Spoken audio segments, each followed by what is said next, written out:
Assalamualaikum warahmatullahi wabarakatuh. Kembali berjumpa dengan saya Hersbun Arif dari Forum News Network.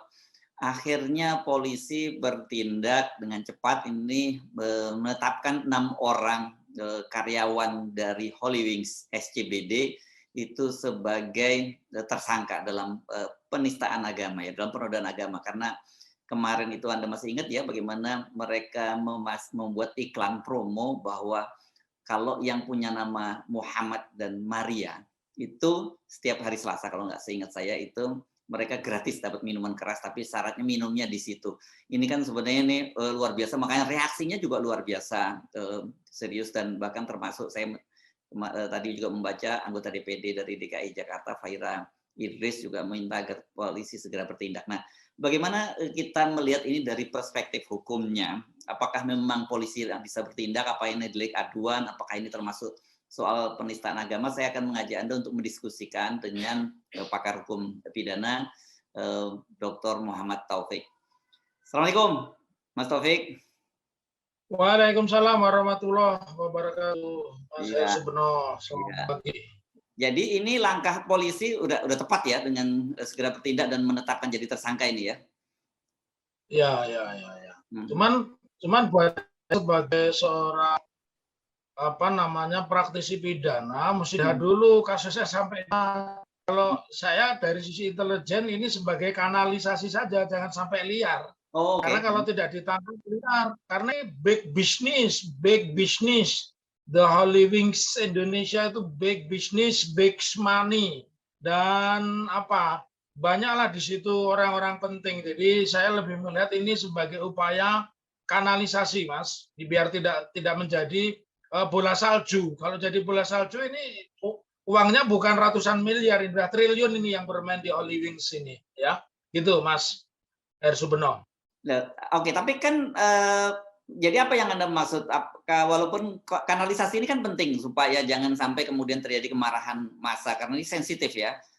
Dua agama langsung yang dihina, karena Maria itu kan saya kira adalah nama yang suci, dan begitu juga dengan Muhammad. Ya. Menurut saya begini, harus ada crash program. Ini kan sesuatu yang sifatnya extraordinary.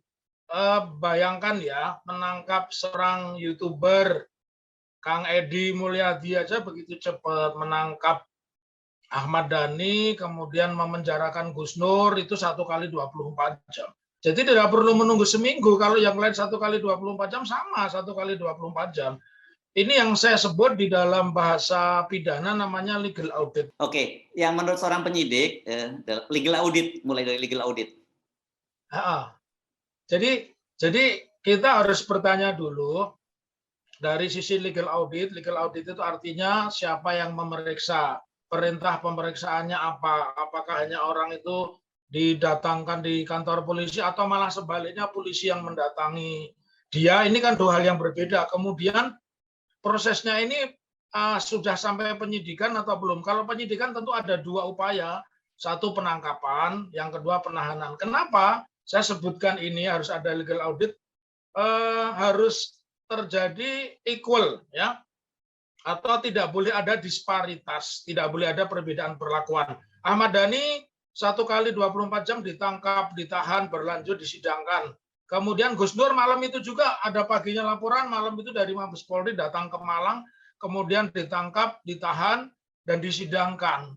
Sama juga dengan Kang Edi Mulyadi, 1 kali 24 jam dia diperiksa langsung ditetapkan sebagai tersangka, ada penangkapan, ada penahanan. Meskipun kontroversi karena datang kan berarti tidak ditangkap. Nah, yang seperti ini Mas Hersubno yang harus diaudit dan masyarakat harus tahu. Jadi masyarakat tidak cukup terpuaskan dahaganya saja dengan penjelasan Kabid Humas bahwa kepolisian melakukan pemeriksaan dan kemudian menetapkan tersangka. Kalau yang penetapan tersangka saya belum begitu yakin.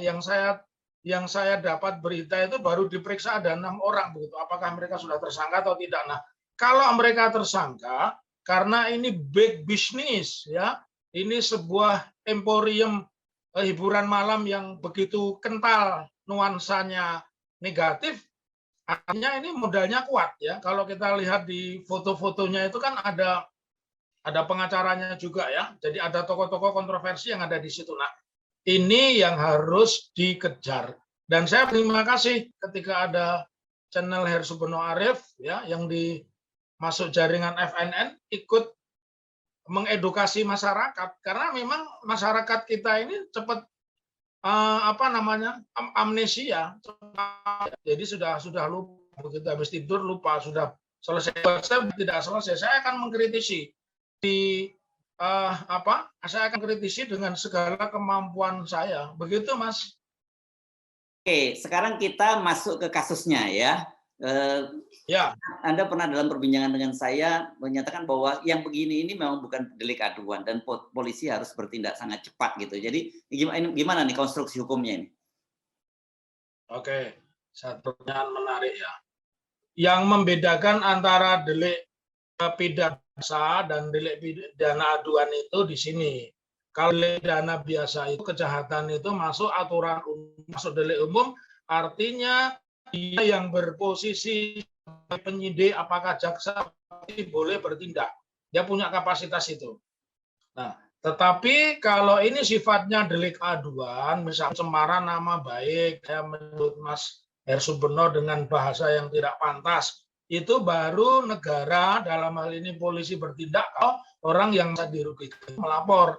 Dan inilah yang membedakan delik di dalam Undang-Undang Informasi dan Transaksi Elektronik, Undang-Undang 1916 sebagai perubahan atau Undang-Undang 2008, ditambah ada SEK Polri ya, SEK Polri 2021, ini jelas memberikan kepada kita bahwa dalam kasus-kasus tertentu yang sifatnya aduan, diaturnya di pasal 27 ayat 3, ini yang merasa dirugikan yang melapor. Ini saya bilang tadi delik pidana biasa itu kenapa? Karena ini yang diserang adalah komunitas muslim ajaran tertentu yang ada di Indonesia, dan sebelum diberlakukannya Undang-Undang Informasi dan Transaksi Elektronik, kita sudah punya lebih dulu pasal 15A ya. Mas Hersubeno sebagai wartawan tentu dulu ada nama Arswendo atau Wiloto, dia meranking nama di posisi 10, bahkan di atasnya itu ada Iwan Fals, tapi yang paling tinggi Pak Harto ya. Dia masuk penjara 5 tahun itu ya. Artinya sejelek apapun rejim pada saat itu sudah bertanya. Karena ini delik pidana biasa dan menjadi perhatian masyarakat, maka polisi harus bertindak dengan cara-cara yang saya sebut sebagai crash program. Dia lebih cepat mengintersep, lebih cepat mengemas dan nanti disajikan di pengadilan. Jadi kalau kemudian polisi berlama-lama dan akhirnya mungkin terjadi perdamaian, ya tidak percaya itu masyarakat kepada institusi kepolisian. Itulah bedanya delik aduan dan delik pidana biasa. Nah, kemudian ancaman pidananya kalau di pasal 28 ayat 2 ini kan menyerang kehormatan menyerang kehormatan salah satu agama atau kepercayaan yang dianut di Indonesia, dan ini masuk kategori delik SARA. Ancamannya 6 tahun, dendanya 750 juta. Nah, saya berharap, kenapa tadi di awal saya bilang tidak boleh ada disparitas. Di dalam praktek kita melihat ketika awal-awal negara ini dibombardir dengan isu atau framing tentang COVID, bagaimana perlakuan pemilik taburan di Bogor dengan Habib Rizik Syihab, ya HRS itu langsung ditangkap, mereka cuma didenda 500.000 dan dimasukkan di piring. Ini yang saya khawatirkan. Jadi kalau yang Holy Wing di Bogor ya, kasus Holy Wing di Bogor ya. Ya. Jadi ini tidak fair, Mas, ya. Jadi tidak fair, harus diberlakukan sama, karena memang esensi dari equal itu berarti yang dilihat itu perbuatannya, bukan orangnya. Jadi jangan karena orangnya si ini si itu maka dia perlakuannya berbeda, itu nggak boleh. Jadi saya tegaskan, karena delik ini delik pidana biasa, artinya polisi tanpa ada pengaduan, tanpa ada laporan bisa mencokok, ya kok diproses sebagaimana Ahmad Dhani begitu cepat, Gus Nur begitu cepat, Kang Edi Mulyadi begitu cepat, saya berharap hal yang sama untuk kasus Holy Wing ini, ya. Kan ini spesialisasi Anda ini restoratif justice ya, kalau tidak salah ya, Mas Taufik ya. Oke, tadi dan Ya. Anda tadi menyinggung soal damai. Apakah mungkin dalam kasus ini bisa masuk jalan damai gitu? Dan kalau jalan damai dengan siapa damainya? Karena ini yang disakiti komunitas dua agama, ya. Nabi Muhammad disebut, Maria, juga Bunda Maria juga disebut. Maria juga disebut. Jadi begini Mas, tegas ya di Peraturan Kapolri nomor 8 2021 dan SE Kapolri khusus ITE ini di SE Kapolri nomor 2 2021 itu jelas restoratif justice diberlakukan tapi tidak menyangkut sesuatu yang sifatnya SARA, terorisme ya, kemudian kasus pembunuhan ya, kasus yang masuk kategori extraordinary crime. Jadi jelas hukum positifnya kalau kita berpatokan pada hukum positifnya, maka silakanlah, yang baiklah dia minta maaf. Tapi minimal minta maaf ini menjadi catatan nanti di persidangan bahwa yang bersangkutan atas sudah menyampaikan permintaan maaf begitu ya. Jadi permintaan maaf itu akan dinilai nanti fungsinya di pengadilan. Kalau hari ini semua orang harus sama kedudukan di depan hukum, artinya dengan kasus ITE ditangkap, ditahan, kemudian disidang rata-rata ada itu apa Sahganda Nainggolan, Jumhur Hidayat, ya, tahun permanen, 10 bulanan. Kita ingin lihat ini, ya. Tetapi saya ingin isu ini menjadi isu komunal, ya, termasuk tadi disebut kelompok agama lain, berarti di situ ada Muslim juga, Kristen barangkali ya, itu yang mestinya harus tersinggung. Meskipun sejauh ini saya tidak melihat itu tersinggung. Kalau yang saya tahu dari teman-teman Kristen, Kristen pun juga melarang ya mereka minum-minum alkohol itu loh, ya. Nah, saya punya senjata, Mas. Senjata saya apa? Pada satu ketika institusi kepolisian ini mandek, mereka digugat dengan PMH. Jadi saya berterima kasih wawancara dengan Hersubeno Arif langsung menginspirasi teman-teman Surabaya di beberapa tempat mengajukan gugatan PMH. Nah, PMH-nya apa? Artinya kita sudah bikin laporan, misalkan di Magelang, laporan di Semarang, di mana di situ ada cabang Holy Wings. Di Solo ini juga ada Holy Wing. Nah, kalau nanti polisi tidak memproses perkara itu, kita gugat aja. Saya malah bisa seperti itu. Jadi ini menjadi nasional secara sporadis, di mana-mana mengajukan gugatan kepada kepolisian, kepada Holy Wing. Saya sebagai ahli pidana, saya ini pidana, tapi saya tidak sepakat kalau mengajukan gugatan pra peradilan. Nanti saya kasih tahu rumusannya, kenapa harus mengajukan gugatan PMH. Ya. Gugatan PMH itu waktunya lama, ya. Semua pakai pembuktian. Jadi aktif ini, para pihaknya aktif. Kalau pra peradilan yang aktif kan negara. Begitu 10 hari diputus, itu bukan itu masih masuk kategori penanganan polisi, habis selesai. Tetapi kalau kita mengajukan gugatan perbuatan melawan hukum, berarti yang kita gugat satu institusinya Mabes Polri, CQ, Kapolres di mana kita lapor, Kapolres Semarang, Kapolres Surakarta, kemudian Holy Wings. Ini akan menjadi seru. Masyarakat bisa berbondong-bondong di situ, masyarakat bisa melihat adu argumentasi antara para pihak, dan ini cara terhormat mempermalukan institusi kepolisian. Cara terhormat, artinya tidak mungkin kita ditangkap karena kita mempermalukan polisi di ruang sidang. Begitu juga kita bisa mempermalukan Holy Wings di depan sidang. Begitu Mas Hersubeno. Oke. Yang digugat kalau ke Holy Wing apanya ya? Ya, dia memasang itu kan perbuatan melawan hukum, menghina agama, menista agama itu kan kejahatan, Mas. Kejahatan itu kalau dalam bahasa perdata berarti perbuatan melawan hukum, ya. Wederrechtelijk.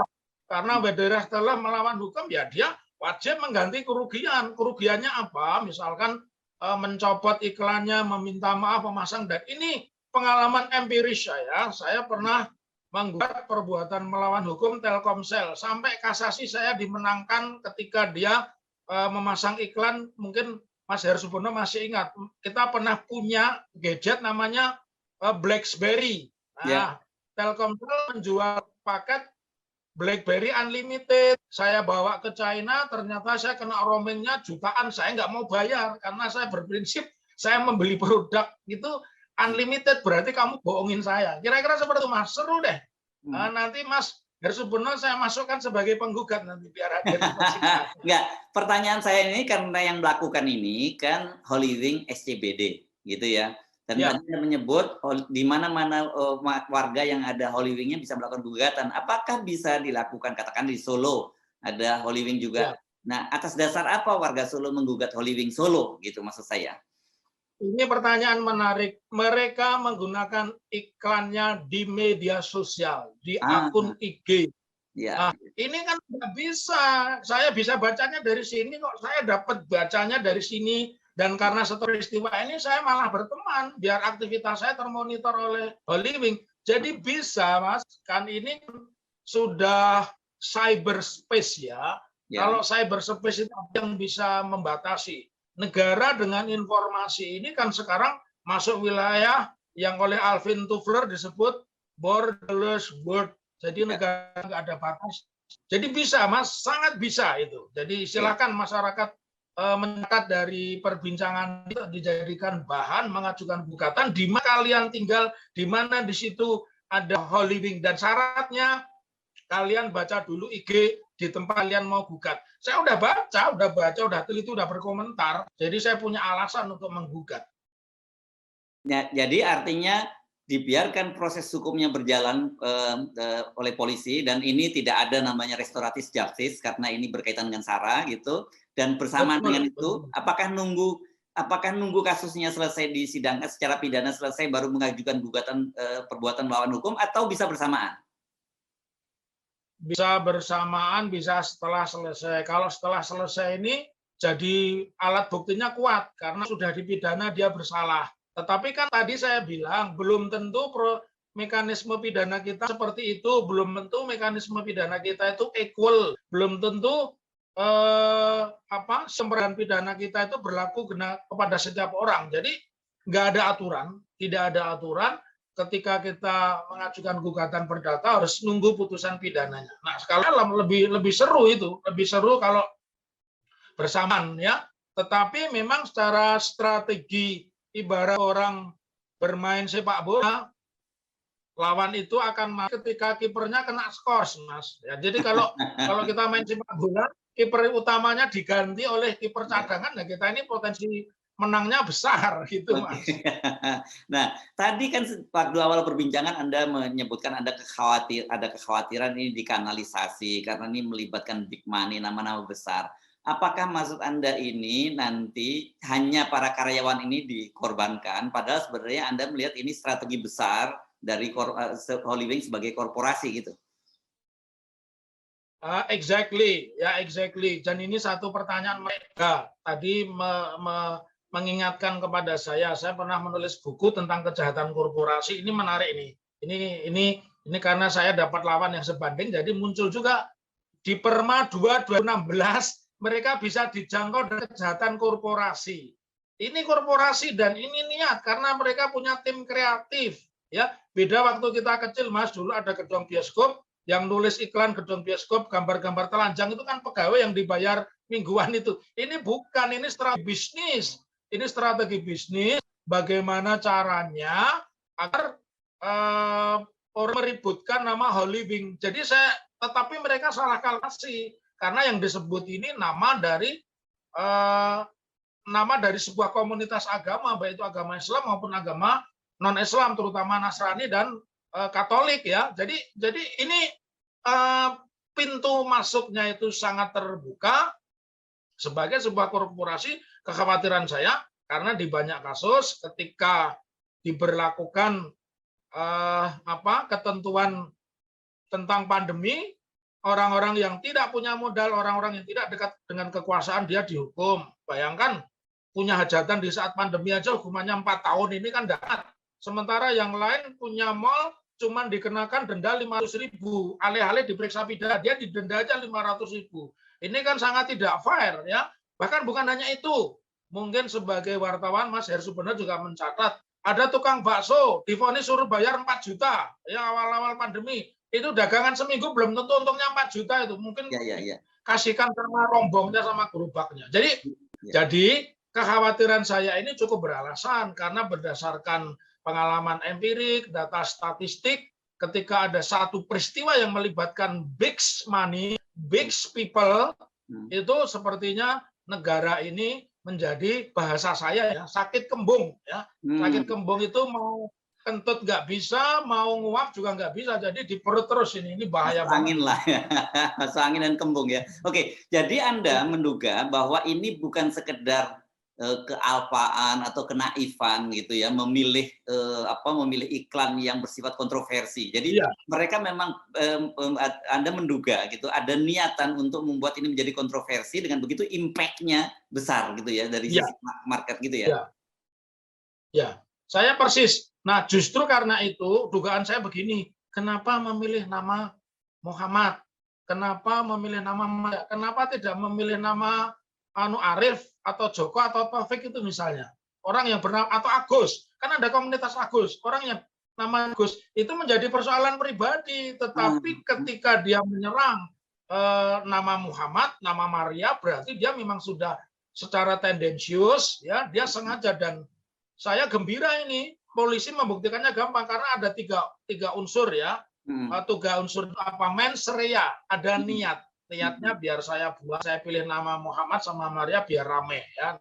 Kemudian niat sudah diwujudkan dalam bentuk iklan di media sosial, khususnya yang saya tangkap ya, itu dari Instagram ya.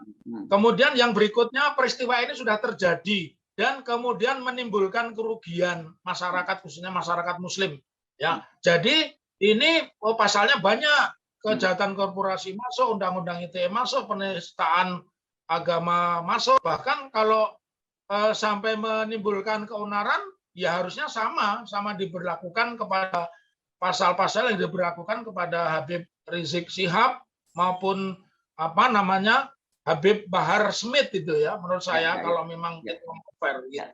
Kalau ya dalam kasus Habib Rizik bahkan keonarannya itu disebutkan keonaran di media sosial, itu bisa diterapkan itu. Iya.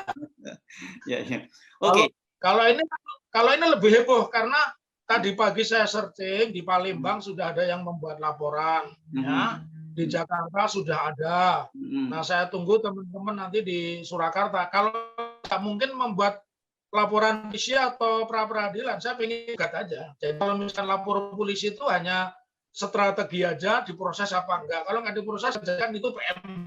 Udah gitu aja rumusnya. PMH itu pasal yang sangat gampang pembuktiannya. Oke, baik. Terima kasih Dr. Muhammad Taufik SHMH.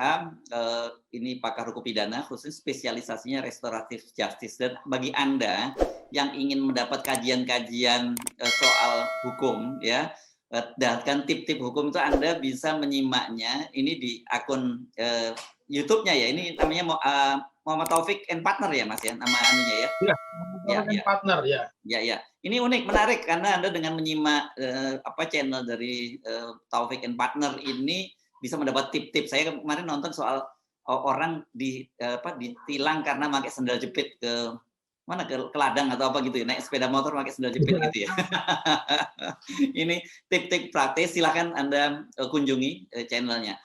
Mas Taufik, terima kasih sekali lagi. Assalamualaikum warahmatullahi wabarakatuh.